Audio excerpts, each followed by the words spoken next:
Señoría, me opongo a todo este juicio. Mi padre es inocente y puedo probarlo. ¿Qué haría si una chica de 13 años se pusiera de pie en plena audiencia y se autoproclamara abogada de su padre? ¿Te reirías como lo hizo el resto de la sala? Porque lo que ocurrió después dejó sin palabras incluso al juez. Cuando Sofía Morales presenció cómo acusaban falsamente a su padre, un conserje, de un robo en el mismo despacho jurídico donde trabajó limpiando durante 20 años, tomó una decisión que nadie imaginaba. Esta adolescente estaba a punto de sacar a la luz un secreto capaz de sacudir todo el sistema judicial y destapar una conspiración que alcanzaba incluso a la familia del propio juez. No vas a creer cómo termina todo esto. La mañana en que Javier Morales llegó al bufete Preston y Dan comenzó como tantas otras. El conserje de 53 años silbaba suavemente mientras empujaba su carrito de limpieza por los pasillos de mármol, la misma ruta que había recorrido cientos de veces durante 2 décadas. Las placas con los nombres relucían por el esmero que había puesto la noche anterior. Cada una representando a abogados que rara vez se fijaban en él, salvo cuando necesitaban que recogiera algo. Buenos días, don Javier, saludó Angie desde la recepción. Era de las pocas que lo trataban como un ser humano y no como parte del mobiliario. Buenos días, Angie. ¿Cómo va tu niña? Creciendo como si fuera maleza. Oye, ¿Sofía entregó ya su proyecto de ciencias? El rostro de Javier se iluminó de orgullo. Sí, lo entregó. Hizo una maqueta completa del sistema judicial. La armó usando la biblioteca de derecho de aquí, después de horas. El señor Preston le dio permiso hace años. Lo que no mencionó es que su hija de 13 años no solo usó ese tiempo para hacer tareas. Mientras se limpiaba oficinas, Sofía devoraba libros de derecho, análisis de casos y transcripciones judiciales. Todo empezó como curiosidad por un mundo al que su padre pertenecía pero no podía acceder. 3 años más tarde, entendía leyes mejor que muchos estudiantes del primer año en la facultad. La rutina de esa mañana se rompió de golpe cuando Richard Preston III irrumpió por las puertas principales, con el rostro desfigurado por la ira. ¿Dónde está? ¿Dónde está ese conserje ladrón? Javier se quedó paralizado, aún sujetando el mango del trapeador. Señor Preston, ¿ocurrió algo? La voz de Richard destilaba desprecio. Desaparecieron los archivos Harley, documentos confidenciales con un valor de millones en ese caso. Y adivina qué tarjeta de acceso se usó anoche para entrar a la sala de archivo segura. Yo estaba limpiando como siempre. Guárdalo para la policía. Richard sacó su celular. Voy a presentar cargos. 20 años dejando que gente como tú entre a este lugar, y así es como lo agradecen. ¿Gente como tú? Javier sintió un nudo en el pecho. Señor Preston, jamás he tomado nada. ¿Puede revisar las grabaciones? Convenientemente, las cámaras dejaron de funcionar justo durante tu turno. Qué casualidad, ¿no? Menos de 1 hora después, 2 oficiales escoltaron a Javier esposado mientras sus compañeros lo miraban sin poder creerlo. Angie tenía lágrimas en los ojos. Los abogados apartaron la vista, aceptando en silencio su culpabilidad, porque era más sencillo que cuestionar a uno de los socios principales. En la secundaria Jefferson, Sofía estaba exponiendo su proyecto de ciencias cuando el director apareció en la puerta del salón. Sofía Morales, necesito que vengas conmigo. Está en medio de su presentación, objetó la señora Chen. Por favor. En el pasillo, el rostro del director era sombrío. Sofía, tu tía ha venido por ti. Hubo una emergencia familiar. El corazón de Sofía se hundió. Ella no tenía ninguna tía. Algo le había pasado a su papá. La señora Carmen, amiga de su padre, la esperaba en la oficina con el rostro lleno de preocupación. Mi hijita, tu papá necesita que seas valiente ahora. ¿Qué ocurrió? ¿Está herido? Lo arrestaron en el trabajo. Dicen que robó algo. Las palabras golpearon a Sofía como un puñetazo. Su padre, el hombre que regresaba el cambio cuando le daban de más, que le enseñó que la integridad es hacer lo correcto, incluso si nadie te ve, ahora era acusado de robo. Eso no puede ser cierto. Lo sé, mi niña, lo sé. Pero fijaron una fianza de $50,000. Estamos intentando reunir el dinero. Llévame con él. Sofía, cariño, la cárcel no es un sitio para. Llévame con él ahora. La firmeza en su voz la hacía parecer mayor. Esa noche, Sofía se sentó frente a su padre en la sala de visitas, separados por un plexiglas rayado. Javier intentó sonreír, pero ella notó el miedo en su mirada. Hijita, yo no hice esto.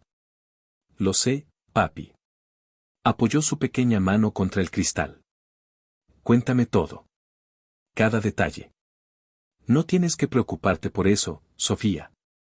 He estado leyendo esos libros de leyes durante 3 años, papi. Mientras tú limpiabas, yo estudiaba. Sé sobre el proceso de descubrimiento, la cadena de custodia, la duda razonable. Sé más que ese defensor público que te asignaron y que ni siquiera responde tus llamadas.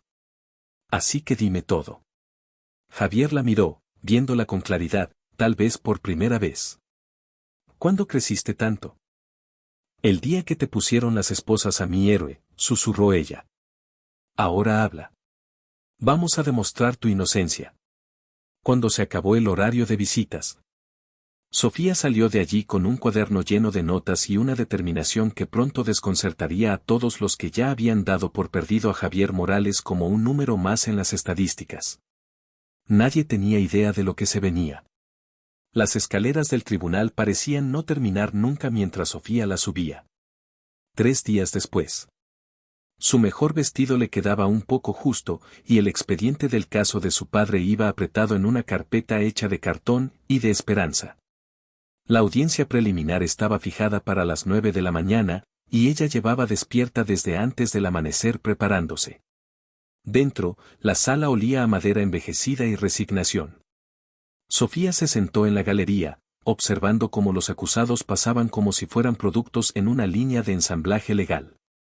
Cada uno recibía, con suerte, 5 minutos antes de que su destino fuera sellado por personas que ya ni recordaban sus nombres. Caso número 4851, Estado contra Javier Morales, anunció el alguacil. El padre de Sofía entró con un uniforme naranja que lo hacía parecer culpable incluso antes de pronunciar una palabra. Su defensor de oficio, el señor O'Malley, tenía el aspecto de alguien que preferiría estar en cualquier otro lugar. Solo se había reunido con Javier una vez, y durante 10 minutos. La jueza Eleanor Preston presidía con una autoridad rígida, nacida tanto del linaje como del prejuicio. Sofía la había investigado a fondo. Graduada de Harvard, jueza de 3ª generación y tía de Richard Preston III. El conflicto de interés era tan descarado que dolía, pero a nadie parecía importarle. Señor Morales, se le acusa de hurto agravado, ingreso ilegal y espionaje corporativo. ¿Cómo se declara? O'Malley apenas despegó la mirada de su teléfono. No culpable, su señoría. El fiscal James O'Connell se levantó con la seguridad de alguien que jamás ha perdido un caso que realmente le importara. Señoría, el Estado cuenta con pruebas contundentes. La tarjeta de acceso del acusado fue usada para entrar a zonas restringidas. Desaparecieron documentos valuados en millones. El metraje de seguridad está misteriosamente dañado. Solicitamos que el acusado permanezca detenido sin fianza por alto riesgo de fuga. Eso es absurdo. Interrumpió Javier. Llevo 20 años trabajando allí. Vivo en el mismo apartamento desde siempre. ¿A dónde voy a huir? El mazo de la jueza Preston cayó con fuerza. El acusado guardará silencio a menos que se le conceda la palabra. Sofía vio cómo su padre se encogía en silencio. Observó a O'Malley susurrarle algo que sonó como acepta un trato y sintió como sus manos se apretaban en puños. O'Connell continuó su despliegue teatral. Los archivos Harley contenían datos confidenciales sobre una fusión valorada en miles de millones. Solo alguien con acceso privilegiado pudo tomarlos. El señor Morales fue el único empleado no ejecutivo presente en el edificio esa noche. ¿Por qué estaba limpiando?, replicó Javier. Otro golpe del mazo. Señor O'Malley, controle a su representado, ordenó la jueza. O'Malley se limitó a encogerse de hombros como disculpa, sin dejar de enviar mensajes de texto con una mano. Sofía deseó gritar. Aquello no era justicia, era una trampa, y su padre estaba indefenso frente a ella. Entonces O'Connell sacó un sobremanila con dramatismo. Tenemos evidencia de que el señor Morales ha estado accediendo a la biblioteca jurídica fuera de horario y sin la debida autorización, claramente estudiando la firma con fines cuestionables.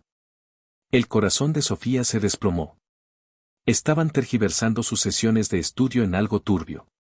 La jueza Preston se inclinó hacia el estrado. ¿Tiene algo que agregar la defensa? O'Malley, por fin, soltó el teléfono. Sí, su señoría. Mi cliente es una persona decente, trabajador, sin antecedentes. Y eso fue todo. Esa fue toda la defensa. ¿Se aprueba la moción de detención sin derecho a fianza? Preguntó Preston. Su señoría, respondió O'Connell con una sonrisa, considerando el valor de lo sustraído y la clara traición a la confianza tras 20 años de servicio, el Estado considera que... La objeción. Interrumpió una voz fuerte y decidida. El grito retumbó desde la galería. Todas las miradas se volvieron. Sofía estaba de pie, con el mentón en alto, sujetando su carpeta como si fuera un escudo. El rostro de la jueza Preston se endureció. Jovencita, siéntese de inmediato. Esto es un tribunal, no un ensayo escolar. Soy muy consciente, su señoría. Y también sé que según la norma 2.117, sección C del Código Judicial de California, una defensa ineficaz es motivo para intervención inmediata. La sala quedó en un silencio absoluto. La mandíbula de O'Malley colgaba. O'Connell tenía el rostro de alguien abofeteado con un salmón. ¿Cuál es su nombre? Preguntó la jueza, con una voz que podría haber congelado lava. Sofía Morales. Soy hija del acusado. Alguacil, retire a esta niña. Tengo 13 años, su señoría. Y según el caso Pueblo contra García, los menores tienen derecho a hablar ante la corte en asuntos que afecten directamente su bienestar y custodia. Con mi padre enfrentando prisión, tengo todo el derecho de hacerme oír. O'Connell apenas logró articular palabra. Esto es absurdo. Solo es una niña jugando a los disfraces, bufó O'Connell. Esta niña, interrumpió Sofía con firmeza, ha detectado múltiples violaciones procesales en los últimos 10 minutos. ¿Prefiere que las enumere ahora o esperamos a que lo haga la Corte de Apelaciones? Javier miraba a su hija con ojos nuevos, como si la estuviera descubriendo por primera vez. Sofía, mi amor, ¿qué estás haciendo? Lo que tú me enseñaste, papi, defender lo que es justo. Los nudillos de la jueza Preston estaban blancos de la tensión mientras apretaba su mazo.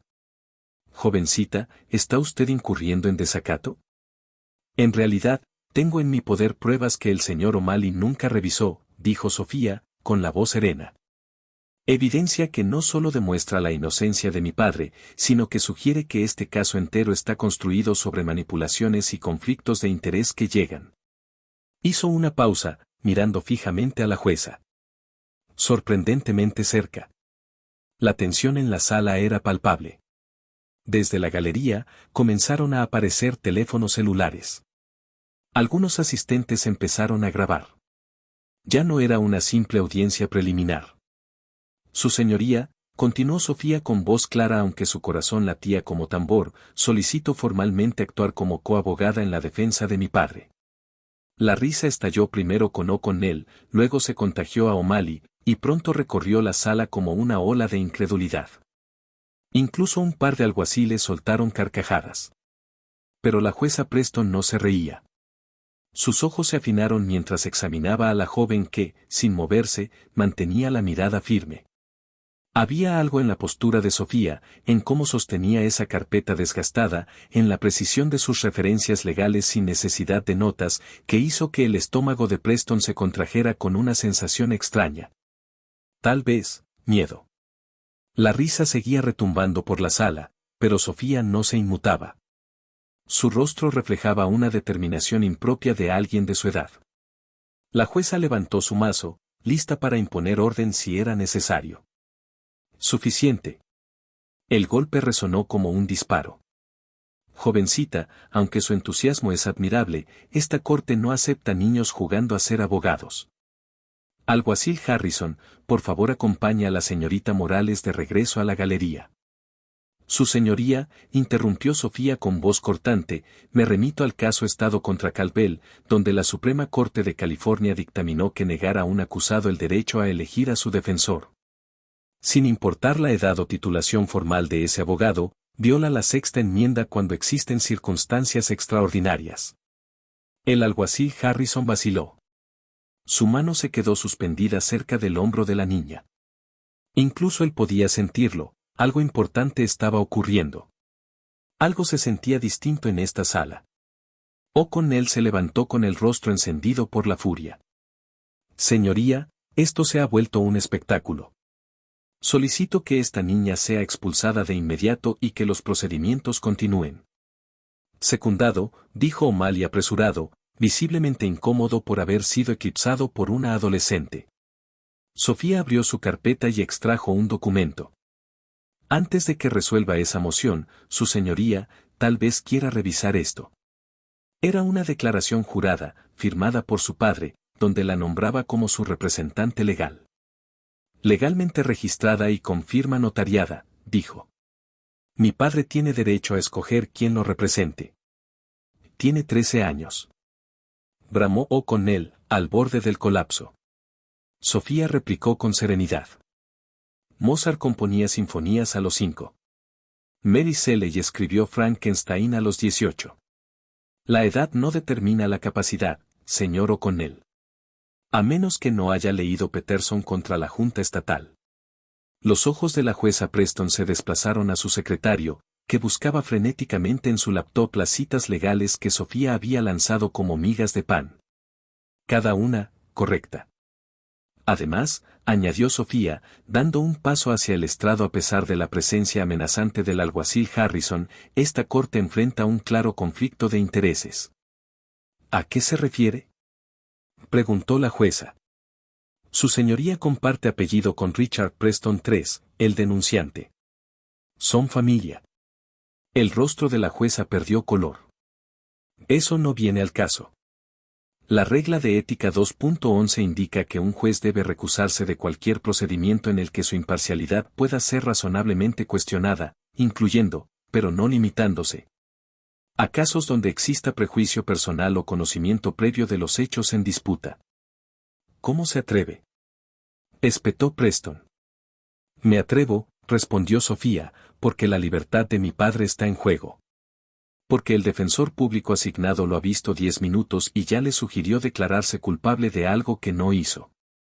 Me atrevo, agregó con fuerza, porque la justicia no debería ser solo una palabra esculpida en piedra. Se supone que debe tener valor real. La galería entera estaba absorta. Varios asistentes ya estaban transmitiendo en vivo. Los alguaciles intercambiaban miradas, sin saber si detener o permitir la grabación. Javier observaba a su hija con una mezcla de temor y admiración. Sofía, mi amor, no tienes que hacer esto. Sí, papi, si tengo que hacerlo, susurró. Se volvió hacia él, y por un instante, solo fue una niña asustada de 13 años. Pero en cuestión de segundos enderezó la espalda y volvió a hacer algo más. Tú me enseñaste que la ley debe proteger a todos por igual, dijo. Es momento de comprobar si eso es cierto. O'Connell intentó contraatacar una vez más. Señoría, comenzó O'Connell, esforzándose por recuperar el control, incluso si consideramos esta idea descabellada, esta niña carece de formación jurídica, certificación del colegio de abogados o cualquier legitimidad para representar a alguien. Llevo 3 años estudiando derecho, lo interrumpió Sofía. Mientras mi papá limpiaba sus oficinas, me sentaba a su lado. Leía todos los textos de la biblioteca de Preston y Dunn. He memorizado las normas de procedimiento penal de California, las reglas federales de evidencia y unas 300 sentencias clave. ¿Desea que le haga un examen sobre alguna? La galería soltó una risa nerviosa. Todos sabían que O'Connell dependía de su asistente para casi todo. Y respecto a la certificación, prosiguió Sofía, Lincoln estudió Derecho de forma autodidacta y jamás pisó una facultad.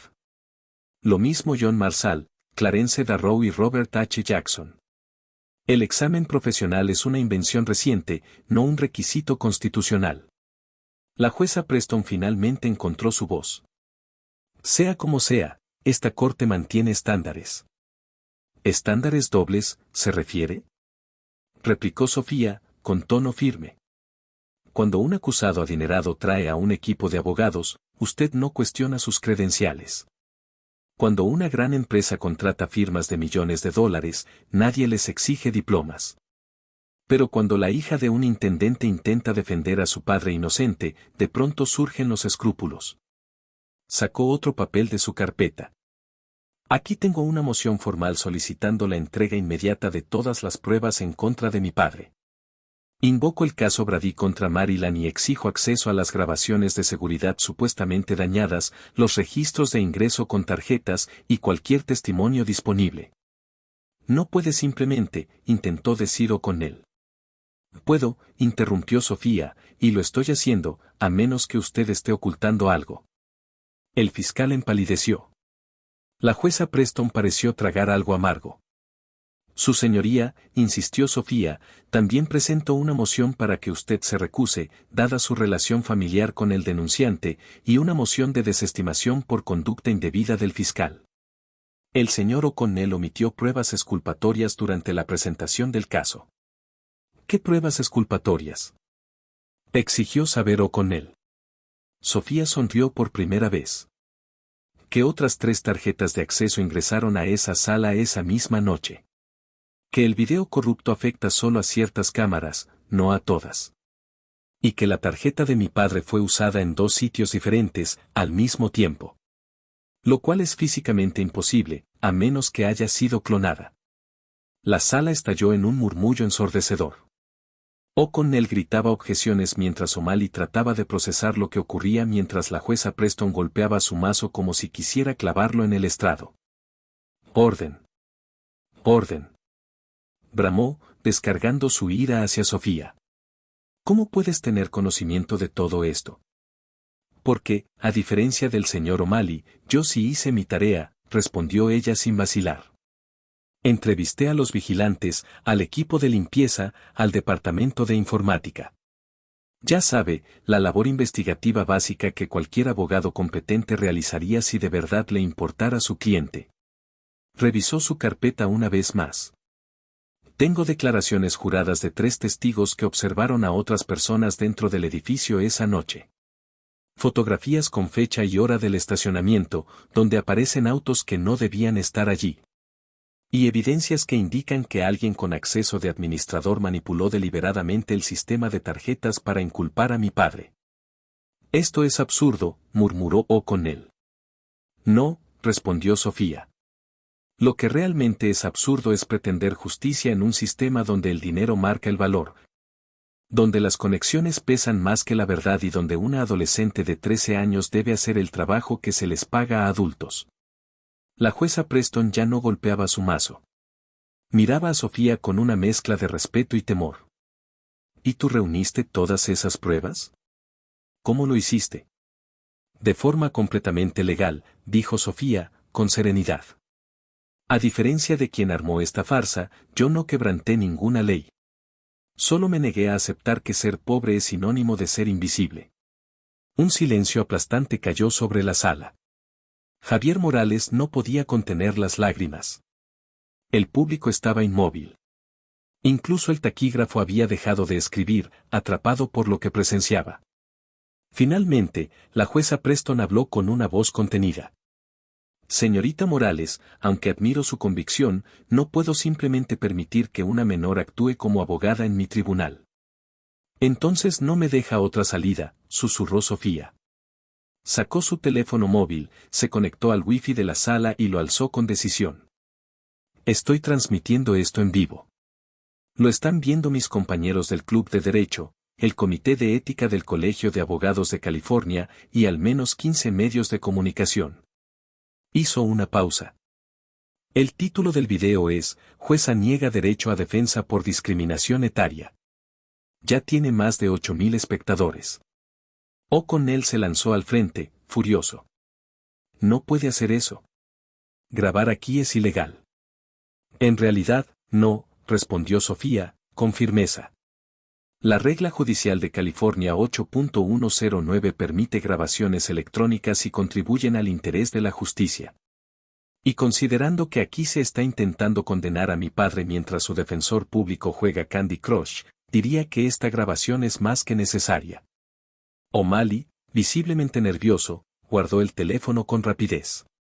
El rostro de la jueza Preston pasó por una paleta de colores antes de quedarse en un gris apagado, resignado. Sabía que estaba acorralada. La transmisión en vivo ya superaba los 12.000 espectadores. El Tribunal de la Opinión Pública estaba oficialmente en sesión. Tomaremos un receso de 30 minutos, anunció con voz quebrada, para deliberar sobre estas circunstancias extraordinarias. Mientras se retiraba a sus aposentos, huyendo casi del estrado, la sala estalló en murmullos y bullicio. Sofía caminó tranquilamente hacia su padre. Los alguaciles, desconcertados por la situación, no supieron si detenerla o no, así que la dejaron pasar. Hijita, murmuró Javier con lágrimas deslizándose por sus mejillas, ¿de dónde aprendiste todo eso? Sofía sonrió, agotada pero íntegra. De ti, papi.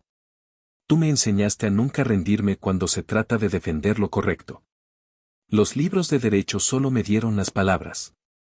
En su despacho, la jueza Eleanor Preston observaba incrédula su teléfono. Las redes sociales estaban ardiendo. Hay que escuchar a Sofía era tendencia mundial. Su sobrino, Richard, no dejaba de llamar. El Colegio de Abogados de California ya había publicado un comunicado oficial anunciando una investigación sobre las inquietantes denuncias del caso Morales. Preston se enfrentaba a dos caminos, seguir alimentando la farsa y enfrentar la furia de una opinión pública despierta, o hacer algo sin precedentes, algo que lo cambiaría todo. Cuando la sesión se reanudó, no había ni un asiento libre. Equipos de prensa aguardaban fuera del tribunal. El mundo entero parecía observar qué haría la jueza Eleanor Preston a continuación. La jueza regresó al estrado lentamente, sintiendo el peso de cada uno de sus 65 años. Miró a Sofía Morales, una niña de 13 años, de pie con su vestido sencillo, sujetando su carpeta de cartón como si fuera una coraza. Defendía a su padre con nada más que valentía y evidencia meticulosamente recopilada. Señorita Morales, empezó a decir, y la sala contuvo la respiración. Señorita Morales, repitió con voz cargada de décadas de experiencia judicial, este tribunal se encuentra ante una circunstancia inédita. Si bien no existe un estatuto específico que prohíba a un menor representar a un acusado en California, tampoco hay antecedente alguno que lo permita. Sofía enderezó la espalda con dignidad. Con respeto, su señoría, Brown contra la Junta de Educación tampoco tenía precedente. A veces la justicia exige ser quien dé el primer paso. Un murmullo recorrió la galería abarrotada.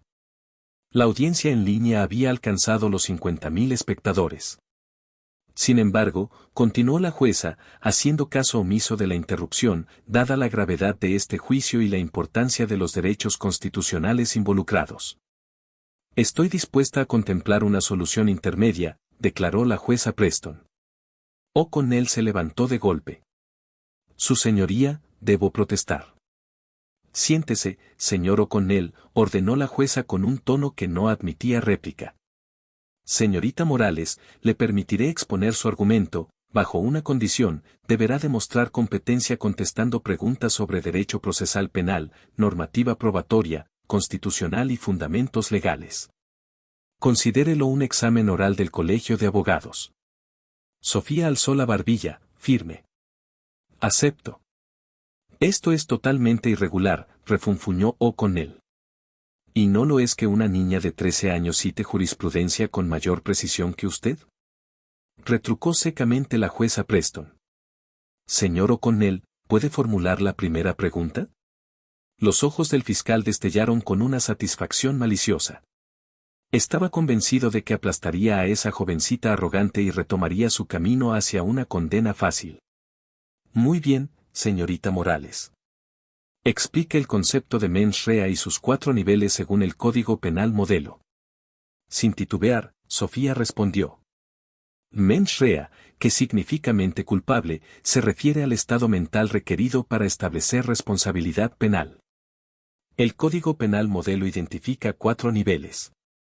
Intencionalmente, el propósito consciente de realizar una acción. Con conocimiento, la conciencia de que el acto tiene una naturaleza específica. Imprudentemente, desestimar deliberadamente un riesgo considerable. Por negligencia, la falta de conciencia ante un riesgo significativo. Sin embargo, en este caso, la Fiscalía no ha establecido ningún nivel de mens rea respecto a mi padre, agregó, lo que vuelve sus acusaciones estructuralmente defectuosas. La sonrisa de O'Connell titubeó. ¿Cuál es el estándar para la admisibilidad de pruebas según las reglas federales de evidencia? La regla 401 define como evidencia relevante aquella que tiende a ser más o menos probable un hecho importante en la causa. La regla 403 permite excluir pruebas si su valor probatorio es superado considerablemente por el riesgo de prejuicio injusto, confusión o distracción del jurado. Y, por cierto, su grabación adulterada viola ambos criterios. No aporta nada útil y solo busca influenciar negativamente. La audiencia estaba totalmente absorta. Alguien susurró. La está destruyendo. Finalmente, explíqueme la doctrina Brady, espetó O'Connell, con un dejo de desesperación. Brady contra Maryland determinó que la ocultación de pruebas favorables al acusado infringe el debido proceso, cuando tales pruebas son relevantes para determinar la culpabilidad o la pena. La Fiscalía tiene una obligación activa de revelar material exculpatorio. Usted ya violó la doctrina Brady al no presentar evidencia de las múltiples entradas con tarjetas de acceso que mencioné anteriormente, concluyó Sofía. La jueza Preston intervino. Ahora es mi turno, señorita Morales. ¿Cuáles son los elementos necesarios para comprobar un delito de hurto mayor en el estado de California? Según el Código Penal de California, sección 750.356, la Fiscalía debe demostrar lo siguiente. Primero, que la propiedad pertenecía a otra persona. Segundo, que el acusado la tomó sin consentimiento. Tercero, que existía la intención de despojar permanentemente al dueño. Y cuarto, que el valor de la propiedad superaba los $1,000. Además, añadió Sofía con firmeza, para el cargo de allanamiento de morada, conforme al artículo MCL 750.1010.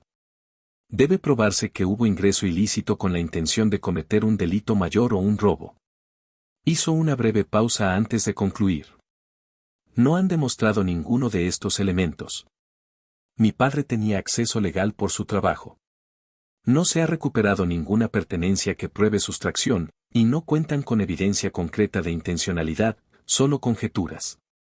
La jueza asintió, y prosiguió. Explique el concepto de cadena de custodia. La cadena de custodia implica una trazabilidad clara y documentada del manejo de la evidencia desde su obtención hasta su presentación en el tribunal, explicó Sofía. Cada cambio de manos debe estar registrado para prevenir alteraciones o contaminación de pruebas. En este caso, los archivos de video supuestamente alterados no tienen una cadena verificable. No se sabe quién los manipuló cuando fueron descubiertos como corruptos ni quién tuvo acceso a los sistemas en ese momento. Finalmente, O'Malley habló, tal vez consciente del daño que se había causado. ¿Y qué hay de las protecciones contra la doble incriminación?, preguntó con voz más cautelosa. Sofía lo miró con un gesto de desprecio apenas contenido. La quinta enmienda de la Constitución prohíbe juzgar 2 veces a una persona por el mismo delito, declaró con seguridad. Es una protección fundamental del debido proceso, y si la Fiscalía intenta presentar cargos alternativos con base en la misma evidencia ya refutada, estaría vulnerando esa garantía a alguien 2 veces por el mismo delito, continuó Sofía con firmeza. La doble incriminación aplica una vez que el jurado ha prestado juramento en un juicio con jurado, o cuando el primer testigo ha sido juramentado en un juicio sin jurado. Aún no aplica en este caso, señor O'Malley, aunque estoy segura de que eso ya lo sabía, gracias a sus exhaustivos 10 minutos de preparación. La sala estalló en risas contenidas. Incluso algunos funcionarios judiciales no pudieron ocultar sus sonrisas. La jueza Preston recuperó la compostura y continuó con varias preguntas más, esta vez sobre los derechos Miranda, las leyes sobre registro e incautación y el principio de carga de la prueba. Sofía respondió a cada una sin fallos, incorporando citas legales y demostrando cómo se relacionaban directamente con el caso de su padre. Finalmente, O'Connell intentó una ofensiva desesperada. Todo esto es conocimiento académico. No tiene experiencia real ni comprensión del funcionamiento práctico de los tribunales. ¿Tribunales reales? Lo interrumpió Sofía con dureza. ¿Se refiere a esos tribunales donde los defensores públicos aconsejan a inocentes declararse culpables porque es más rápido? ¿Donde los fiscales ocultan evidencias porque lo importante es ganar, no hacer justicia? ¿Donde los jueces permiten que sus lazos familiares contaminen el proceso judicial? Se giró entonces hacia la audiencia y hacia las cámaras. Tengo 13 años, sí, pero sé distinguir entre cómo se supone que debe funcionar la justicia y cómo realmente funciona. Su voz se volvió aún más firme. La verdadera pregunta es, ¿qué versión vamos a ver hoy? La sala quedó en completo silencio. Javier Morales miraba a su hija, con el alma conmovida. ¿Cuándo su niña pequeña se había transformado en esta luchadora implacable? La jueza Preston se aclaró la garganta, conteniendo la emoción. Señorita Morales, ha demostrado un dominio excepcional del derecho. Hizo una pausa. Sin embargo, el conocimiento teórico no basta para ejercer la abogacía. ¿Es usted capaz de soportar la presión de un litigio real? Póngame a prueba, respondió Sofía con sencillez. La jueza la observó detenidamente. Todo a su alrededor parecía estar en suspenso. Era como si el pasado y el futuro del sistema legal colisionaran en ese instante. Ninguno cedía. Finalmente, la jueza Preston respiró hondo y dijo: Este tribunal permitirá que Sofía Morales actúe como coabogada de la defensa junto al señor O'Malley, quien permanecerá como abogado registrado por motivos técnicos. La galería explotó en vítores. O'Connell parecía haber sido noqueado. O'Malley, por el contrario, se veía casi agradecido de tener una aliada, incluso si era una adolescente. La jueza alzó la voz por encima del alboroto. Señorita Morales, se le exigirán los mismos estándares que a cualquier abogado. Su mirada era severa. Cualquier incumplimiento de procedimiento, cualquier acto de desacato, y será retirada de inmediato. ¿Lo ha entendido? Perfectamente, señoría, respondió Sofía con serenidad. Entonces, dijo la jueza, procedamos con la audiencia preliminar. Se volvió hacia la fiscalía. Señor O'Connell, llame a su primer testigo. El fiscal, desconcertado, buscaba entre sus notas, intentando replantear toda su estrategia.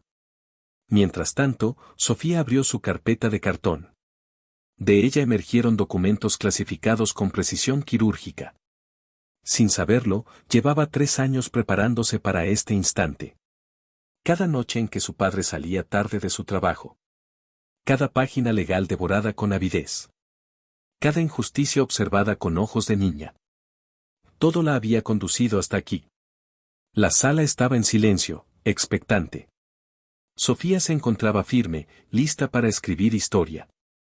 Mi hijita, susurró Javier desde la mesa de los acusados. Ella giró hacia su padre. El hombre que la había criado solo, que había trabajado turnos dobles para mantenerlos, que jamás faltó a una función escolar ni a una junta de padres, por más cansado que estuviera. El hombre que le enseñó que la dignidad no se define por el empleo que tengas, sino por cómo lo desempeñas. Ya lo estamos logrando, papi, susurró ella con una sonrisa suave. Ahora les mostraremos de qué estamos hechos los Morales. O'Connell se aclaró la voz y llamó a su primer testigo, el jefe de seguridad de Preston y Dunn. Mientras el hombre avanzaba hacia el estrado, Sofía notó cómo su mirada evitaba la galería. Richard Preston III acababa de entrar con expresión endurecida por la rabia. La verdadera confrontación estaba por comenzar. Y allí estaba Sofía Morales, con 13 años, hija de un conserje, de pie como abanderada de la verdad. Lista para enfrentar la tormenta. Diga su nombre para el acta, inició con él, tratando de recuperar el control. Bradley Gibson. Supervisor de seguridad nocturna en Preston y Dun. Señor Gibson, continuó el fiscal, hojeando sus documentos, cuéntenos sobre la noche del 15 de octubre. Esa noche estaba monitoreando las cámaras, comenzó Gibson, intentando sonar firme, cuando observé actividad inusual con tarjetas de acceso en la zona de archivos restringidos. La tarjeta de Javier Morales fue utilizada en varias ocasiones, entre las 11 de la noche y las 2 de la mañana, para ingresar a áreas que excedían su nivel de autorización. ¿Y confirma usted, preguntó O'Connell, que el señor Morales no tenía permiso para acceder a esas secciones? Gibson asintió lentamente, sin mirar a Sofía, como si ya supiera que esa declaración iba a ser cuestionada ferozmente. ¿Correcto?, insistió O'Connell. A los conserjes solo se les permite acceder a áreas comunes y oficinas estándar, no a salas de archivos confidenciales. Sofía tomó notas con pulso firme, aunque el corazón le latía con fuerza. Detectó algo en el testimonio de Gibson que el fiscal no había notado en absoluto. ¿Y qué hizo usted al detectar esta actividad?, prosiguió O'Connell. Intenté revisar las grabaciones de seguridad, respondió Gibson, pero los archivos estaban dañados. El sistema presentó múltiples errores. Qué conveniente para el acusado, murmuró O'Connell, buscando la reacción del público. ¿No hay más preguntas? La jueza Preston asintió. Señorita Morales, puede interrogar al testigo. Sofía se puso de pie lentamente, con la mirada de todos los presentes clavada en ella. Caminó hacia el estrado con su carpeta en mano, la cual había pasado de ser un simple objeto a convertirse en su escudo y su espada. Señor Gibson, comenzó, usted mencionó que estaba monitoreando las cámaras cuando notó la actividad sospechosa. ¿A qué hora inició su turno esa noche? A las 11 de la noche. Curioso, dijo Sofía, sacando un documento. Aquí tengo el registro de entradas del 15 de octubre. Indica que usted registró su ingreso a las 11:47 de la noche, no a las 11. Así que o mintió sobre su hora de entrada o fue negligente con los detalles. Gibson se removió en su asiento. Fue aproximado. En un proceso penal, dijo Sofía sin perder la compostura, aproximado puede enviar a personas inocentes a prisión. Seamos exactos, señor Gibson. Llegó 47 minutos tarde. ¿Dónde estaba durante ese tiempo? Tuve problemas con el auto. ¿Reportó esa demora a su supervisor? No. Lo resolví por mi cuenta. Discretamente, repitió Sofía con tono afilado. ¿Así es como suele manejar las cosas? Sus ojos se volvieron incisivos. Dígame, ¿quiénes tienen privilegios de administrador sobre el sistema de tarjetas de acceso? Diversas personas, respondió Gibson. Ejecutivos, jefes del departamento de TI y supervisores de seguridad. ¿Supervisores como usted? Objeción, irrelevante, interrumpió O'Connell. Va a la posibilidad de accesos alternativos, señoría, replicó Sofía con serenidad. Lo permitiré, dijo la jueza. Sofía prosiguió. Entonces, usted tenía la capacidad de modificar los registros de las tarjetas. Jamás haría eso. No le pregunté si lo haría. Le pregunté si podía. Técnicamente, sí. Sofía sacó otra hoja de su carpeta. Esta es una impresión del registro de tarjetas de acceso del 15 de octubre. ¿Podría explicar por qué la tarjeta de mi padre fue utilizada en la sala segura del tercer piso a las 11:33 de la noche y al mismo tiempo en el almacén del sótano? Gibson se puso pálido. Debe ser una falla del sistema. ¿Una falla que, por casualidad, incrimina a mi padre? ¿Cuántos errores similares se presentaron esa noche? No lo sé. ¿No lo sabe? La voz de Sofía se alzó apenas un tono. Usted es el supervisor de seguridad. ¿No es su responsabilidad saberlo? No esperó respuesta. Hablemos ahora de las grabaciones dañadas. Dijo que varias cámaras fallaron. Sí. ¿Cuáles exactamente? Las que cubrían el área de archivos seguros. ¿Solo esas? ¿No las del vestíbulo? ¿Ni las del estacionamiento? ¿Solo las que hubieran captado quién accedió realmente al área restringida? Sofía dibujó una sonrisa helada. Así que, en un edificio con 47 cámaras de vigilancia, solo las 5 que podrían haber probado la inocencia de mi padre, fallaron. Los archivos se dañaron de forma muy conveniente, dijo Sofía con tono gélido. Un fallo técnico demasiado específico, ¿no le parece? Objeción, intervino O'Connell. Argumentativo.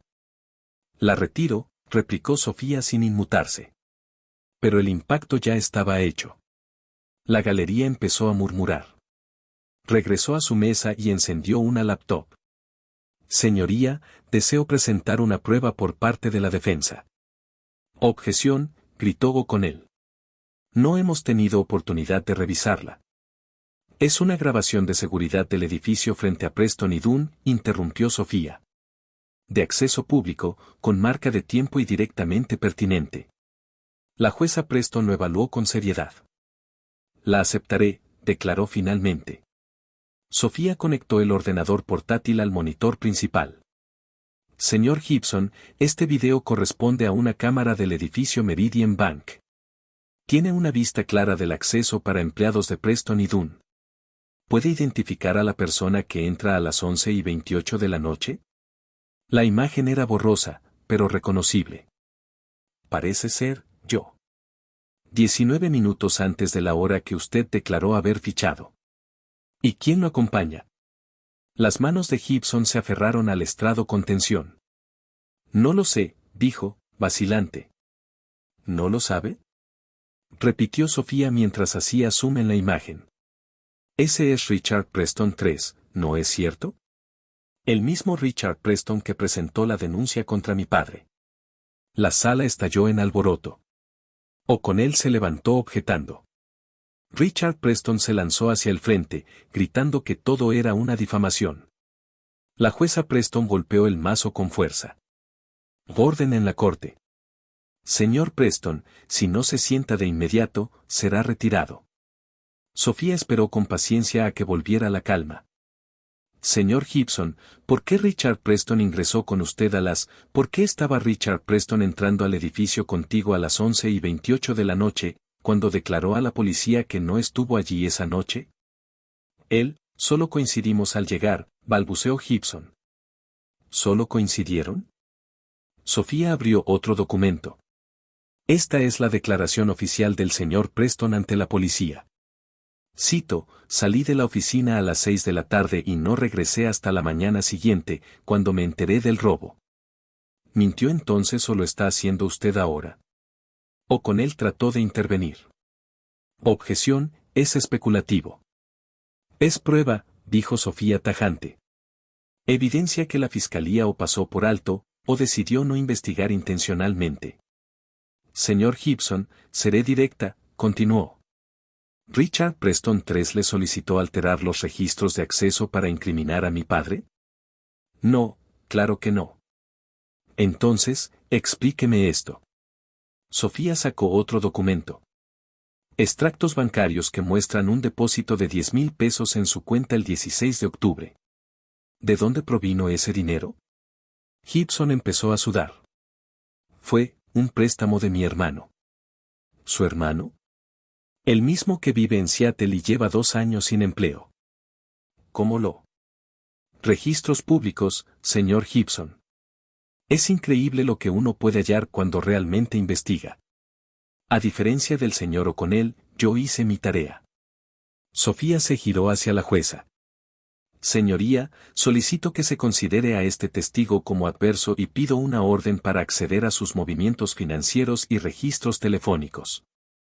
La jueza Preston parecía impactada. Nada se estaba desarrollando como se esperaba. El fiscal O'Connell estaba perdido. Esto es una cacería de brujas, una niña jugando a la detective. Esta niña, replicó Sofía con serenidad pero firmeza. He reunido más pruebas en 3 días que usted en toda su investigación, dijo Sofía. O es negligente, o parte del encubrimiento. ¿Cuál de las 2 opciones es cierta? ¿Cómo se atreve? Bramó O'Connell. La calma de Sofía se rompió por fin, dejando ver la indignación que llevaba contenida. Estaba dispuesto a mandar a mi padre a la cárcel con base en mentiras y pruebas manipuladas. No investigó porque no le interesó. Para usted, solo es un conserje. No merece su tiempo. Se giró hacia Gibson. Una última pregunta, ¿quién más se encontraba en el edificio esa noche? Solo el personal de limpieza. ¿Nombres? Javier Morales, Alicia Campos y Samuel Chen. Qué curioso, dijo Sofía mientras mostraba otro papel. Aquí tengo el horario del 15 de octubre.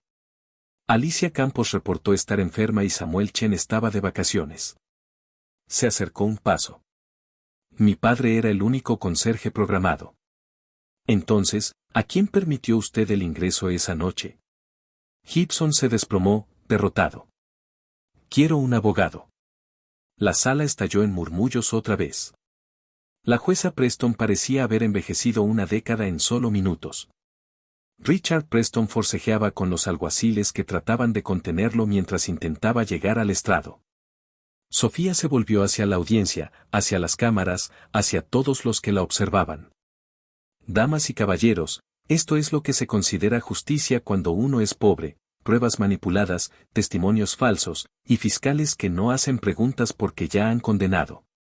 Respiró profundo.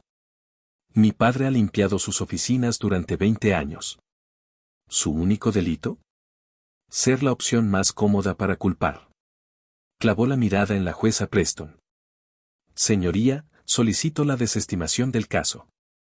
Solicito la desestimación inmediata de todos los cargos, dijo Sofía con firmeza, así como una investigación formal por mala praxis fiscal y conspiración para incriminar a mi representado. La jueza apenas susurró. Tomaremos un receso de 1 hora. Mientras la sala se vaciaba, Sofía sintió que sus piernas flaqueaban. La adrenalina que la había impulsado hasta ahora empezaba a desaparecer. Al llegar junto a su padre, sus rodillas cedieron, pero Javier la sostuvo con lágrimas desbordando sus ojos. Hijita, eres asombrosa. Tengo miedo, papi, susurró ella.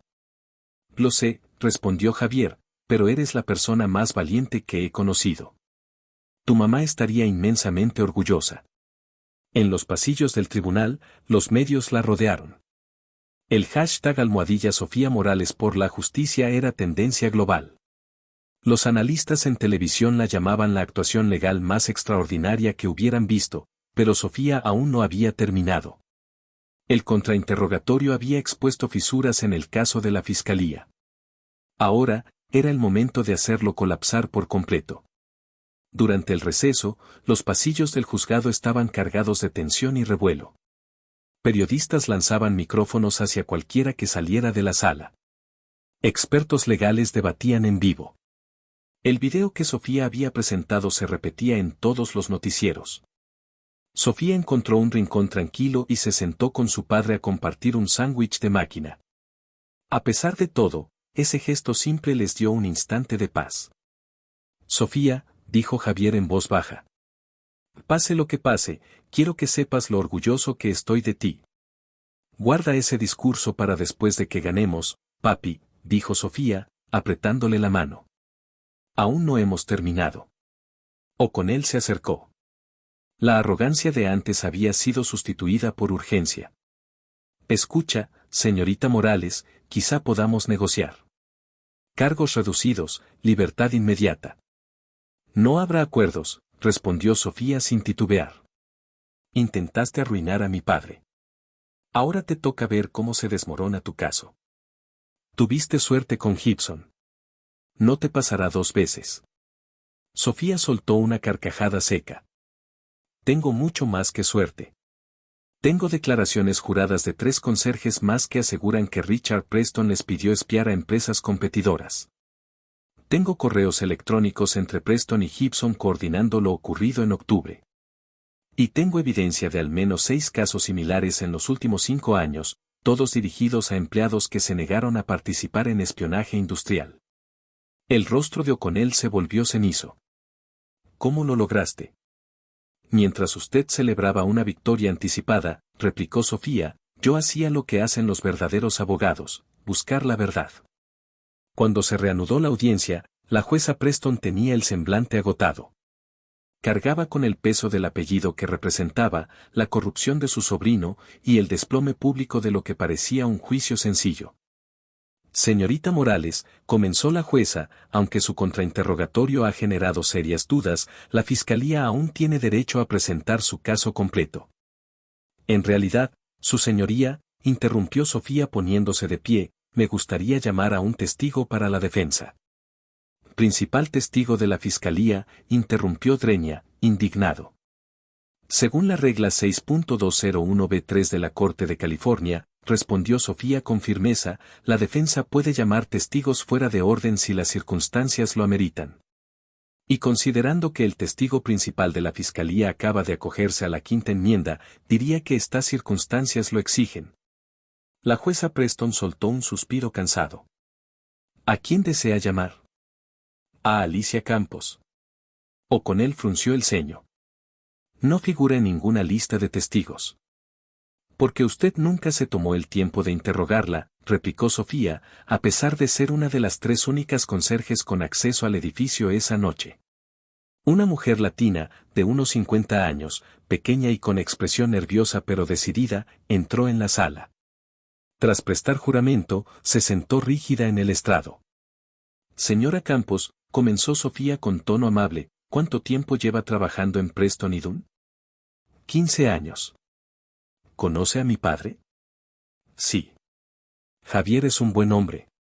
El mejor entre nosotros. Usted estaba programada para trabajar el 15 de octubre, ¿cierto? Sí, pero llamé para reportarme enferma. ¿Estaba realmente enferma? Alicia lanzó una mirada temerosa hacia Richard Preston. No. ¿Por qué llamó diciendo que estaba enferma? Me lo indicaron. La galería murmuró de inmediato. La objeción. Saltó O'Connell. Es especulación. Es una declaración de parte contraria, contestó Sofía. Excepción al rumor bajo la regla 801 de 2D. La jueza Preston asintió lentamente. Denegada. ¿Quién le pidió que no se presentara a trabajar? El señor Richard Preston. Un estallido recorrió la sala. Richard se puso de pie bruscamente. Esto es una mentira. Exijo. Siéntese, Richard, ordenó la jueza con voz helada. La jueza Preston lanzó una mirada dura a su sobrino, cuyo rostro se tiñó de rojo antes de sentarse en silencio. Sofía prosiguió. ¿Le dijo por qué? Dijo que esa noche habría una limpieza especial, confidencial. Solo ciertas personas podían estar presentes, pero su padre estaba asignado para trabajar. Eso fue lo que me desconcertó. ¿Por qué mandarnos a Samuel y a mí a casa, pero dejar a Javier? ¿Se lo comentó a alguien? Intenté advertirle a Javier, pero el señor Preston dijo que si lo contactaba me despedirían y me deportarían. ¿Está usted en el país ilegalmente? No, soy ciudadana desde hace una década. ¿Entonces? Pero él sabe que tengo familia esperando sus papeles. Dijo que tiene contactos en inmigración. Sofía dejó que sus palabras se asentaran en la sala. ¿Qué ocurrió después del 15 de octubre? El señor Preston fue a mi casa. Me entregó 5,000 pesos en efectivo. Dijo que era un bono por mi lealtad, por guardar silencio.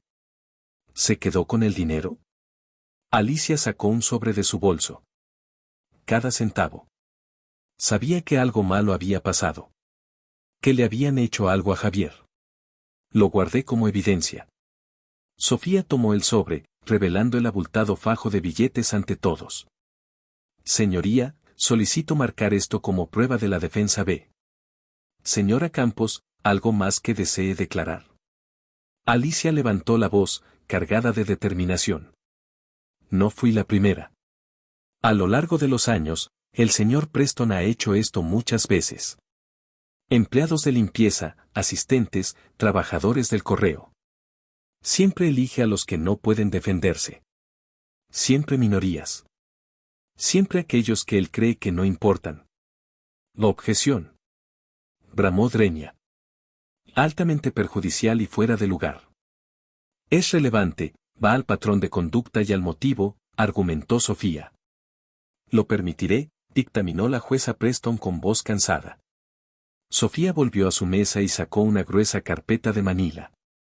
La señora Campos ha entregado documentación sobre otros 7 incidentes. Empleados falsamente incriminados, despedidos o forzados a renunciar por negarse a participar en espionaje corporativo, o por no encubrir a ejecutivos corruptos. Desplegó los documentos sobre la mesa, registros financieros que evidenciaban pagos al personal de seguridad, correos discutiendo eliminar problemas y algo más. Sofía levantó un correo electrónico impreso. Esto es de Richard Preston a Bradley Gibson, fechado el 14 de octubre. Cito, mañana por la noche, asegúrate de que la tarjeta de Thompson tenga acceso máximo. Necesitamos que esto se mantenga. Richard Preston se puso de pie como un resorte. Y eso es comunicación privilegiada entre abogado y cliente. Sofía respondió con una serenidad afilada. Usted no es abogado, señor Preston. Es vicepresidente ejecutivo de operaciones. Y esto no es asesoría legal. Es conspiración criminal, agregó. Se volvió hacia la jueza. Señoría, solicito llamar a un testigo más. ¿A quién? Preguntó la jueza Preston con el rostro impasible. A Richard Preston. La tensión se cortaba en el aire.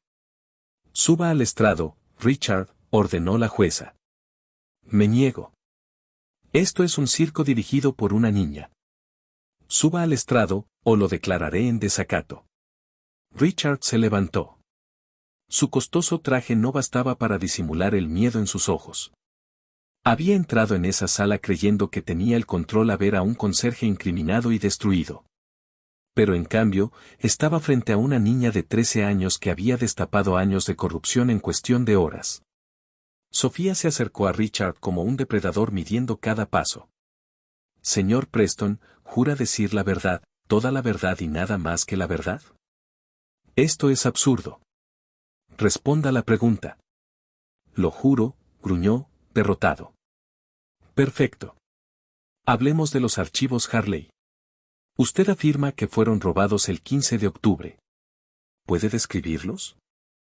Documentación de fusión, confidencial. De gran valor. Interesante, dijo Sofía, levantando otro papel, porque tengo aquí un memorando de Harley Industries fechado el 10 de octubre. La fusión fue cancelada. Hubo un silencio denso. No había nada valioso que robar. El trato estaba muerto. Entonces, ¿por qué incriminar a mi padre? Richard se puso pálido. ¿Qué hacía realmente esa noche? ¿Por qué armar esta farsa? ¿Por qué culpar a mi padre por unos documentos que no tenían valor? No tengo que responder. Claro que sí. Está bajo juramento. A menos que quiera invocar la quinta enmienda, como su guardia de seguridad. Richard miró con desesperación a su tía, buscando ayuda. La jueza Preston lo observó con una mezcla de dolor y desdén. La verdad, señor Preston. ¿Por qué mi padre? ¿Por qué esa noche? Y en ese instante, Richard Preston III, el influyente, el intocable, se derrumbó igual que Gibson. Vio algo, susurró. ¿Cómo dijo?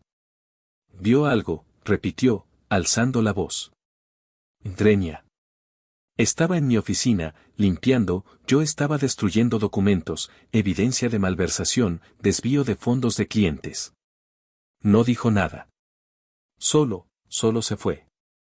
Pero supe que lo había visto. Lo supe que eventualmente lo expondría. Así que decidió adelantarse, destruirlo primero, borrar su credibilidad antes de que pudiera hablar.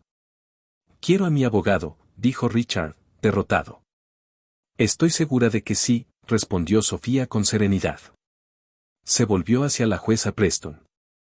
Señoría, la defensa descansa. La sala quedó en un silencio sepulcral. Javier Morales, con lágrimas en el rostro, no lloraba por dolor, sino por justicia. Su hijita, había logrado lo que parecía imposible. La jueza Preston rompió el silencio, eligiendo cada palabra con precisión dolorosa. Señor O'Connell, ¿la fiscalía desea continuar? El fiscal miró a su alrededor, a Richard Preston, recién confesado, a Gibson, colapsado, y a la niña que los había vencido con solo la verdad. La fiscalía solicita la desestimación de todos los cargos contra Javier Morales. Así se ordena. El golpe del mazo resonó como un trueno. Señor Morales, queda usted en libertad. Oficiales, por favor detengan al señor Richard Preston III y al señor Bradley Gibson. El caos estalló en la sala. Pero Sofía solo sintió que sus piernas cedían. Había ganado. David había vencido a Goliat, solo con verdad, coraje y determinación. Javier la abrazó con fuerza, ambos conmovidos. ¿Cómo lo supiste, hijita? Le preguntó. ¿Cómo supiste lo de la trituradora? Sofía sonrió entre lágrimas. No lo sabía. Pero tú me enseñaste a limpiar a fondo, incluso la papelera. Supuse que alguien como él tenía algo que esconder. A veces la mejor evidencia está en la basura. A su alrededor, los reporteros peleaban por captar una palabra, una imagen, un momento de la chica que había cambiado la historia. Los expertos legales lo describieron como la defensa más extraordinaria en la historia judicial de California. Pero para Sofía y Javier Morales, simplemente se trataba de justicia. Una justicia que nunca debería requerir que una niña de 13 años tenga que luchar por ella, pero lo hizo. El sistema los había abandonado, así que vencieron al sistema. Y el mundo jamás lo olvidaría. Mientras los agentes escoltaban a Richard Preston esposado, Sofía fue rodeada por reporteros que gritaban preguntas a la vez. Levantó la mano. Y sorprendentemente, todos guardaron silencio. Responderé sus preguntas, dijo, con una voz joven pero firme, a pesar del agotamiento. Pero primero, quiero decir algo. Las cámaras enfocaron su figura pequeña. Con el vestido aún un poco grande. Y la carpeta de cartón en sus brazos. Esa que había contenido las pruebas que derribaron a hombres poderosos. Lo que ocurrió aquí hoy no debió ser necesario. Mi padre trabajó con honestidad durante 20 años. Y fue necesario que su hija de 13 años demostrara su inocencia. ¿Cuántos más están ahora en prisión, sin nadie que luche por ellos? Hizo una pausa y miró directo a la cámara más cercana. La ley dice justicia para todos. Pero todos sabemos que eso no es cierto. La justicia tiene un precio. Y si no puedes pagarla, no la obtienes. Eso tiene que cambiar. Señorita Morales, gritó un reportero, ¿cómo aprendió tanto sobre derecho? Sofía sonrió, con una mezcla de tristeza y determinación. Cuando eres pobre, aprendes muy pronto. Que el conocimiento es la única arma que tienes. Esa misma noche, en una pequeña sala de conferencias que el tribunal había cedido para privacidad, Sofía por fin relató toda la historia a un grupo selecto de periodistas, con la aprobación de su padre. Todo comenzó hace 3 años, empezó, mientras sostenía con ambas manos una taza de chocolate caliente que alguien le había ofrecido. Papá acababa de conseguir permiso para que yo esperara en la biblioteca de Preston durante sus turnos nocturnos. Se suponía que debía hacer la tarea. Pero, ¿alguna vez han estado en una biblioteca jurídica? Dijo con una leve sonrisa mirando a su padre. Todos esos libros, todo ese conocimiento ahí, quieto. Empecé a leer por simple curiosidad, derecho penal, proceso legal, derechos constitucionales. Cuanto más leía, más comprendía por qué nuestro vecindario era como era. ¿Por qué algunos recibían segundas oportunidades y otros nunca? ¿Y por qué mantenerlo en secreto? Preguntó Drenia, un periodista. ¿Por qué? ¿Quién tomaría en serio a una niña de 10 años?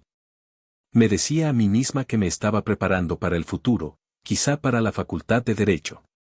Su voz se quebró. Nunca imaginé que lo necesitaría para salvar a mi papá. Javier se acercó y le puso una mano en el hombro. Cuéntale sobre tu cuaderno. Sofía sacó de su carpeta un cuaderno de composición viejo y gastado. Llevo notas de todo lo que aprendí, dijo. Citas de casos, principios legales, procedimientos. 3 años de estudio, concentrados aquí. Pasó las páginas, cubiertas de una meticulosa letra manuscrita. Cuando arrestaron a papá, supe que tenía que usarlo. Y no podía fallar. 59 minutos y 48 segundos a 1 hora y 52 segundos. El defensor público no habría tenido tiempo suficiente para preparar una defensa sólida, explicó. Así que lo hice yo misma. ¿Y cómo se te ocurrió buscar en el metraje de seguridad del edificio de enfrente? Preguntó otro reportero. En los libros de derecho hablan mucho de fuentes alternativas de prueba, respondió Sofía. Hice un croquis de cada edificio que tuviera vista directa hacia Preston y Dunn. El edificio del Meridian Bank tiene cámaras de vigilancia orientadas hacia la calle. Suben el video en vivo a su página como medida preventiva. Pasé horas revisando grabaciones hasta que encontré lo que necesitaba. ¿Y los estados financieros, los correos electrónicos? Insistió otro. La expresión de Sofía se volvió más seria. Gente como Richard Preston cree que nadie los puede tocar, así que se vuelven descuidados. Los correos estaban adjuntos en una demanda laboral por despido injustificado de hace 2 años. Registro público. Solo hay que saber dónde buscar. ¿Y los registros financieros? Bueno, digamos que el señor Gibson debería usar contraseñas más difíciles que su fecha de cumpleaños. ¿Hackeaste el sistema? Lanzó alguien desde el fondo. Utilicé información pública, corrigió Sofía con firmeza. Todo lo que encontré era de acceso legal. Y esa es la ironía, añadió. Ellos quebrantaron la ley para inculpar a mi padre, pero yo seguí cada norma para demostrar la verdad. Un corresponsal legal con años de experiencia se inclinó hacia ella. Sofía, lo que lograste hoy, ni abogados con décadas de carrera podrían haberlo hecho mejor. ¿Cómo te mantuviste tan serena? Por primera vez, la máscara de firmeza de Sofía se deslizó. Por un momento, no era la prodigiosa defensora, sino simplemente una niña de 13 años. Por años, había cargado un peso imposible. No estaba tranquila, dijo finalmente Sofía. Estuve asustada cada segundo, pero papá siempre me enseñó que el verdadero valor no es la ausencia de miedo, sino hacer lo correcto aunque tengas miedo. ¿Y ahora qué sigue para ti, Swing? Preguntó alguien entre los reporteros. La escuela el lunes, respondió Sofía con sencillez. Tengo examen de historia. Las risas llenaron la sala, rompiendo la tensión. Pero en serio, insistió un periodista, las facultades de derecho van a disputarse tu ingreso. ¿Has pensado en lo que quieres hacer? Sofía intercambió una mirada con su padre, cargada de significado. Hoy comprendí algo importante, dijo con voz clara. La ley no son solo libros y juicios, se trata de personas. De asegurar que lo que le hicieron a mi padre no le pase a nadie más. Así que sí, probablemente seré abogada. Pero no del tipo que trabaja en torres de vidrio como Preston y Dunn.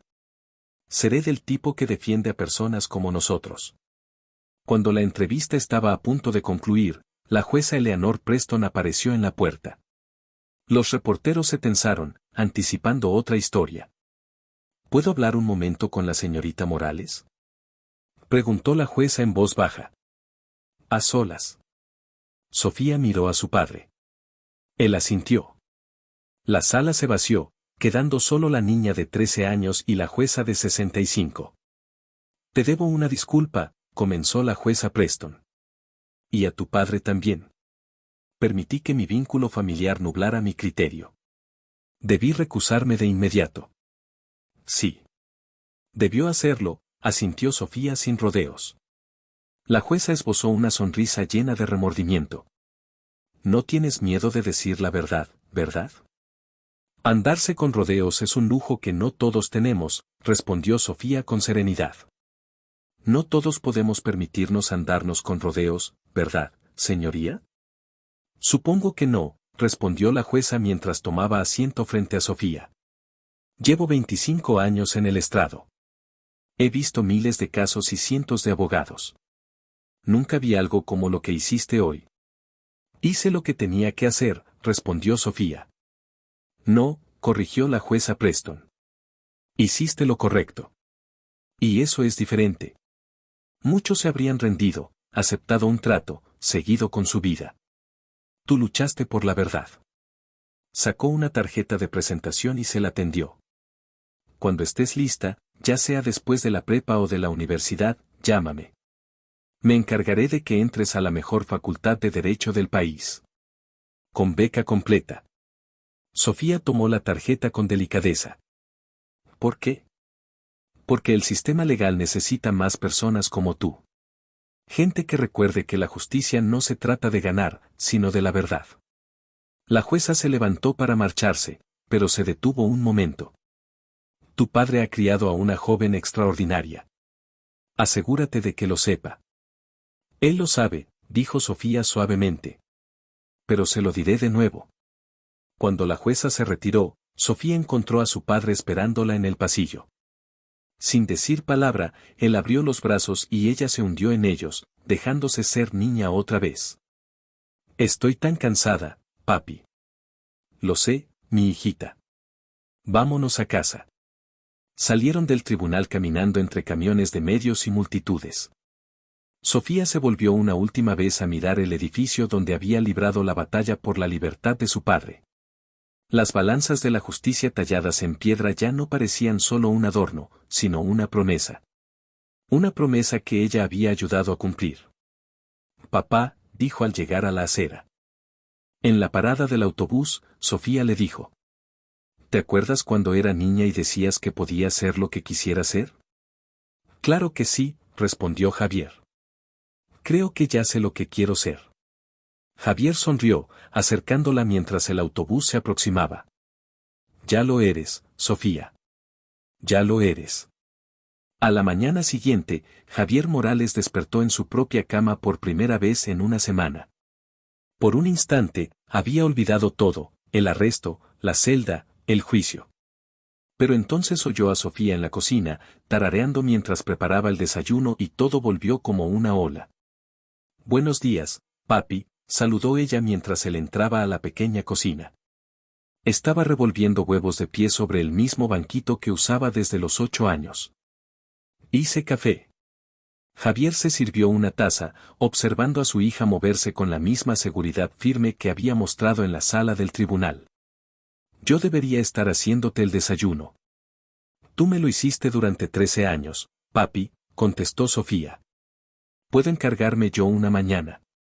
Comieron en un silencio reconfortante, hasta que un golpe en la puerta los interrumpió. Javier se tensó. Una semana antes, un golpe matutino significaba esposas. Pero Sofía ya se dirigía hacia la mirilla con calma. Es la señora Chen, y otros más, dijo, y abrió la puerta. Entró la maestra de Sofía, seguida por lo que parecía la mitad del vecindario. La señora Carmen del pasillo, el pastor Williams de la iglesia a la que iban en Navidad. Y el señor Rodríguez, el dueño de la tienda de la esquina e incluso la señora Parker con su andador. Vimos las noticias, dijo con suavidad la señora Chin. Teníamos que venir. Lo que siguió fue una celebración espontánea. Vecinos que apenas se saludaban desde hacía años se reunieron en el pequeño departamento. Compartieron comida, anécdotas y lágrimas. Todos tenían una historia sobre Javier. Cómo había reparado una fuga sin que se lo pidieran. Ayudado a cargar bolsas a los ancianos. O como siempre se acordaba de los cumpleaños. Sabíamos que no lo hiciste, dijo con firmeza el señor Rodríguez. 20 años viniendo a mi tienda y nunca tomaste un centavo de más. Y esta pequeña guerrera, la señora Carmen despeinó con ternura a Sofía. Siempre supimos que era especial. Pero lo que hiciste ayer. Sofía bajó la mirada, incómoda con la atención. Ella no había luchado por fama. Solo por justicia. Entonces la puerta del departamento se abrió de nuevo. Apareció Angie, de Preston y Dunn, con una expresión nerviosa. La sala quedó en silencio de inmediato. Lo siento, dijo con rapidez. Sé que no debería estar aquí, pero necesitaba decirles algo. Se volvió hacia Javier. Todos sabíamos que lo que pasó estaba mal. Las secretarias, el personal de limpieza, los asistentes. Todos sabíamos cómo Richard Preston pisoteaba a la gente. Pero teníamos miedo. Encontrar trabajo no es fácil. Se interrumpió, apenada. Lo entiendo, respondió Javier con calidez. No, no entiendes, replicó Angie. Sacó un sobre del bolso. Hicimos una colecta. Todo el personal de apoyo. No es mucho, pero queríamos ayudar con los gastos legales o con lo que necesiten, dijo Angie. Javier abrió el sobre. Sus ojos se abrieron al ver el fajo de billetes. Angie, no puedo aceptar esto. Sí puedes. Y lo harás, afirmó con firmeza. Y hay algo más, añadió. Los socios, los que no están siendo arrestados, tuvieron una reunión de emergencia. Quieren ofrecerte un nuevo puesto, no de conserje, sino de gerente de servicios del edificio. Con el triple de tu salario anterior. La sala estalló en vítores, pero Sofía notó la duda en los ojos de su padre. Necesito pensarlo, murmuró Javier. Más tarde, cuando los vecinos se marcharon, padre e hija se sentaron en el sofá. El sobre con dinero reposaba entre ambos. ¿No quieres volver?, preguntó Sofía con suavidad. Limpié esas oficinas durante 20 años y estaban listos para tirarme como basura, suspiró Javier. ¿Cómo voy a caminar otra vez por esos pasillos? Entonces no lo hagas, dijo Sofía simplemente. Papá, ahora eres libre. No solo de esa celda, también de creer que ese trabajo define tu valor. Las cuentas no se pagan solas, mijita. Lo resolveremos. Siempre lo hacemos. El teléfono sonó. Sofía contestó, escuchó unos segundos y extendió el auricular a su padre. Es CNN. Quieren entrevistarnos. Durante los días siguientes, su pequeño apartamento se convirtió en el centro de una tormenta mediática. Todos los canales querían su historia. Los programas de televisión ofrecían entrevistas. Las editoriales llamaban con propuestas de libros. Organizaciones de derechos civiles pedían a Sofía como oradora en eventos. La llamada más significativa provino de la oficina del fiscal general de California. Señor Morales, señorita Morales, dijo una voz por el altavoz. Hemos iniciado una investigación exhaustiva sobre la firma Preston y Dunn. Lo que su hija descubrió parece ser apenas la superficie. Hemos encontrado indicios de discriminación sistemática, malversación de fondos y crimen organizado con años de antigüedad. ¿Qué necesitan de nosotros?, preguntó Sofía. Su testimonio, para comenzar. Pero, señorita Morales, también tengo otra propuesta. Desde nuestra oficina coordinamos un programa de pasantías para jóvenes en justicia. Por lo general es exclusivo para alumnos del último año de preparatoria. Pero dadas sus habilidades excepcionales, quisiéramos ofrecerle un lugar. Participaría en casos reales, junto a fiscales. Enfocados en condenas erróneas y violaciones de derechos civiles. Los ojos de Sofía brillaron con entusiasmo. ¿En serio? 2 tardes a la semana después de clases y jornadas completas en verano, explicó el fiscal. Es demandante, pero tengo la certeza de que puedes con ello. Sí, respondió Sofía sin dudar. Por supuesto que sí. Mientras la llamada concluía, Javier observaba el rostro iluminado de su hija. Colmada de nuevas oportunidades. Así lucía la verdadera justicia, no solo ser declarado inocente, sino ver cómo se abrían puertas que antes parecían selladas. Esa noche, al ver en televisión cómo se le negaba la libertad bajo fianza a Richard Preston. Y cómo crecía el escándalo en el bufete. Sofía se acurrucó junto a su padre en el sofá. Estoy orgullosa de ti, papi. Y yo de ti, mi niña, respondió Javier, acariciándole el cabello. Acabas de derribar a un bufete entero de abogados corruptos. Y me salvaste de terminar en prisión, mijita. Pero tú me enseñaste a luchar por lo justo, papi, dijo Sofía.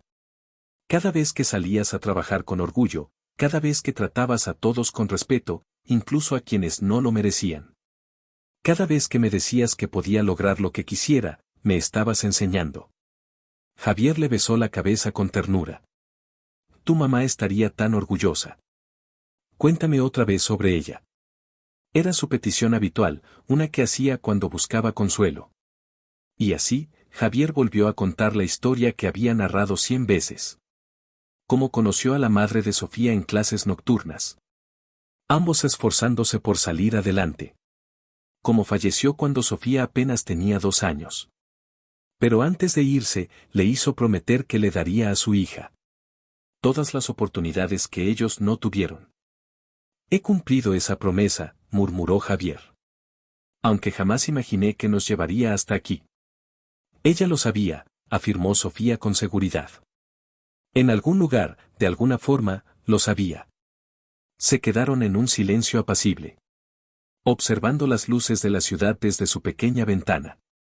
El mañana traería nuevos retos. Testimonios por dar, entrevistas por afrontar. Decisiones laborales que tomar. Y la escuela, siempre la escuela. Sofía iniciaría su pasantía, compaginando 8º grado con la búsqueda de justicia. Javier decidiría si volver a Preston y Dun. O comenzar desde cero con libertad verdadera. Pero esa noche, no eran más que un padre y su hija. 2 almas que enfrentaron al mundo y salieron triunfantes. Oye, papá, dijo Sofía, rompiendo el silencio. Sí, mijita, respondió Javier con ternura mientras la abrazaba. Hacemos un gran equipo. El mejor, susurró él con una sonrisa en la oscuridad. Fuera de su ventana, la ciudad seguía llena de desigualdades e injusticias. Pero en ese pequeño apartamento, había ganado la esperanza. La verdad se había impuesto.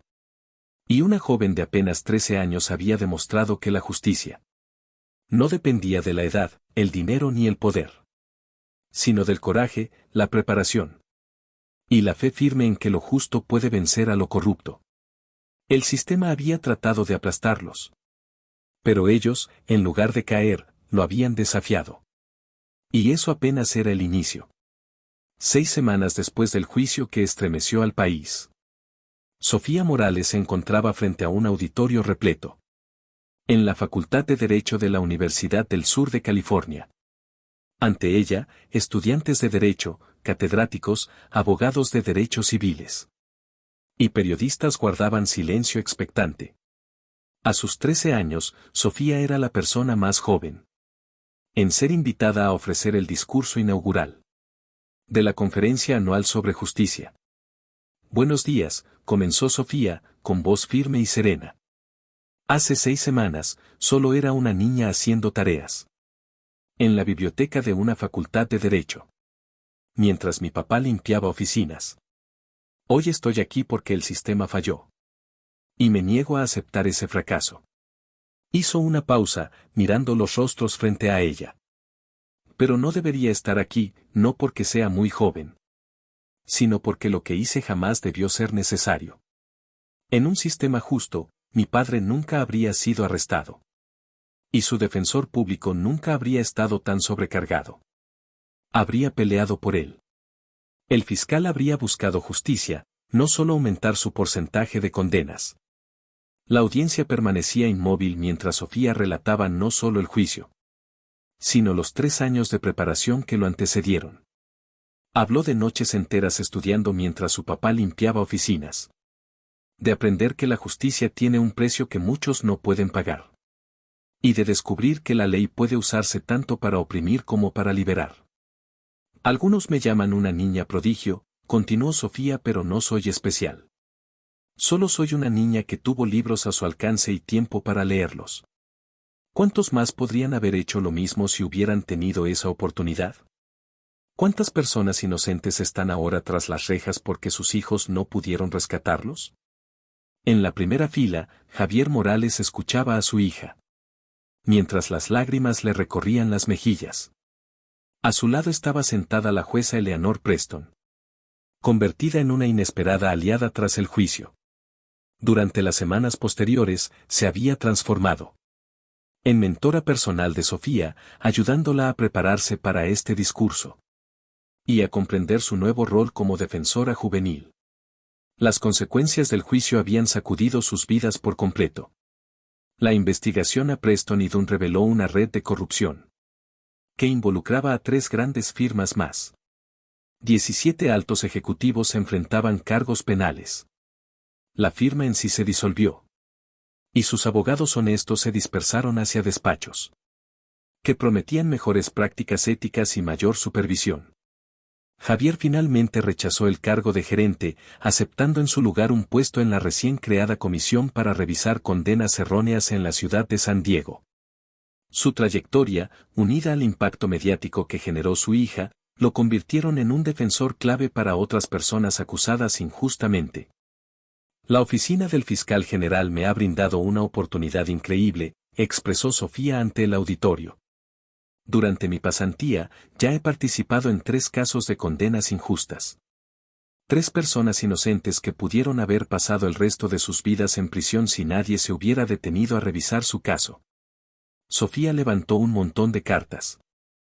Estas provienen de reclusos de todo el país. Todos claman su inocencia, todos imploran que alguien los escuche. Yo leo cada una. Desearía poder ayudarlos a todos, pero tengo 13 años y tareas de álgebra.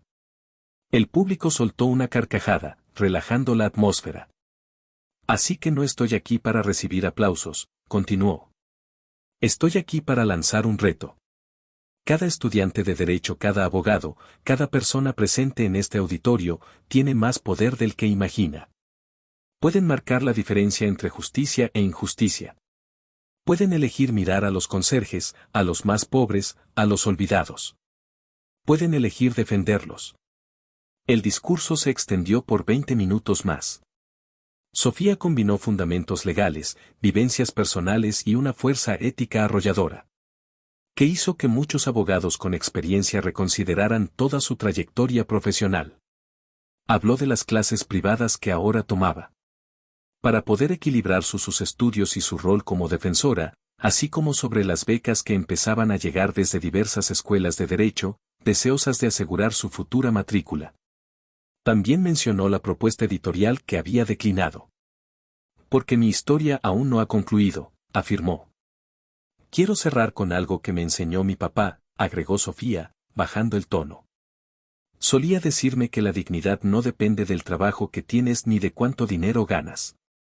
Tiene que ver con cómo tratas a los demás y cómo defiendes lo que es correcto. Durante 2 décadas limpió oficinas con integridad. Y cuando intentaron arrebatarle la libertad, luchamos con la misma integridad. Y ahora, perseguimos la justicia con dignidad. Volteó hacia su padre. Papá, ¿puedes ponerte de pie? Javier se levantó con timidez, incómodo por la atención como siempre. Este es mi héroe, declaró Sofía con sencillez. No porque sea perfecto, sino porque nunca dejó de confiar en la justicia, incluso cuando la justicia dejó de confiar en él. Cada conserje, cada secretaria, cada persona invisible, todos son héroes. Y merecen abogados que reconozcan ese heroísmo. La ovación que siguió duró 5 minutos. Estudiantes de derecho se secaban las lágrimas. Profesores reconsideraban sus programas académicos. El video del discurso se volvió viral en cuestión de horas, inspirando a una nueva generación de defensores legales. Tras el acto, en la recepción, Sofía estaba rodeada de seguidores y admiradores.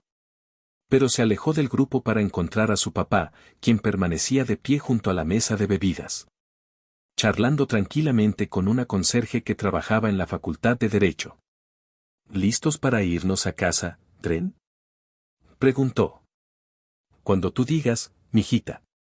Mientras caminaban hacia la parada del autobús, aún no tenían automóvil. Sofía deslizó su mano en la de su padre. ¿Lo hice bien?, preguntó Drenia con una voz que revelaba a la niña de 13 años que seguía siendo. Hoy cambiaste vidas, respondió Javier. Pero eso ya lo vienes haciendo desde hace tiempo. Viajaron de regreso en autobús, en un silencio lleno de calma. 2 personas que habían enfrentado lo peor del sistema y emergieron no solo victoriosos, sino con una nueva dirección. Maya tenía tareas por terminar. Al final del día, seguía siendo una estudiante de 8º grado. Marcus tenía documentos que revisar para la comisión.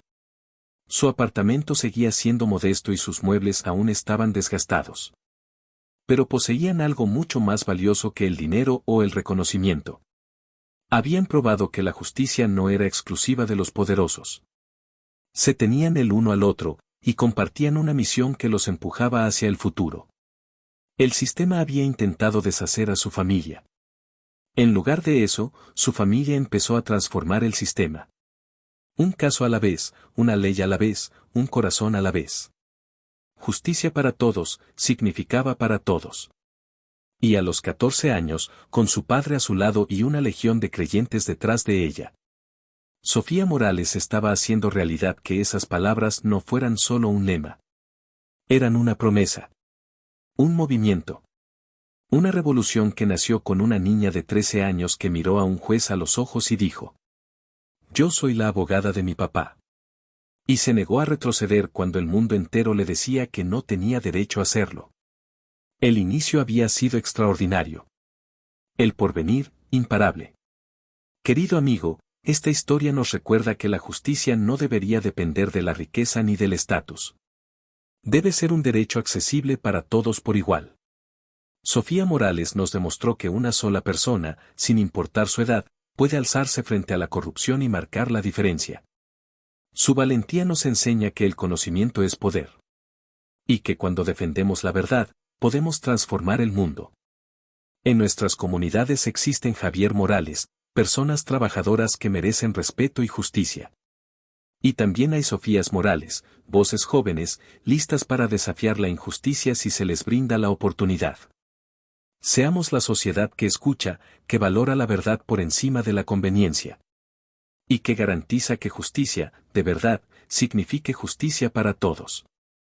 Si esta historia te conmovió, te invitamos a darle me gusta al video y suscribirte al canal. Para más historias poderosas de valentía, justicia y esperanza. Yeah.